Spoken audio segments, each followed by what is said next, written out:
رمضان صبحي قايل تصريحات انا شايف لو على لسانه هتبقى خطيره جدا.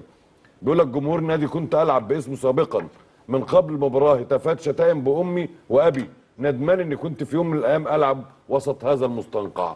زي ما انتم شايفين الشله دي اللي قدامكم دي كانت امبارح في قناه الزمالك ما بتعملش حاجه غير ان هي بتقل ادبها على كل الناس، ومنهم الاجري اللي بيعمل بلقمته ده اللي اسمه صبحي عبد السلام. ده اسمه دلدول مرتضى منصور، بيقول لك على النادي الاهلي مستنقع، بيقول لك رمضان صبحي طلع قال تصريح وبيقول لك انه الحمد لله ان ربنا رحمه من المستنقع ده. انت دلدول، انت واحد شغال في قناه الزمالك بلقمتك، وللاسف القعده دي كان فيها اتنين المفروض ان هم يبقوا رموز، منهم خالد لطيف اللي المفروض رمز في الاعلام، ومنهم جمال عبد الحميد اللي المفروض رمز في الكوره، والثلاثه الاجريه الفاضلين محمد رجب وصبحي عبد السلام ومصطفى جويلي، دول شغالين بلقمتهم في قناه الزمالك. ولكن حساب ربنا قريب وهتتعروا قدام الناس كلها.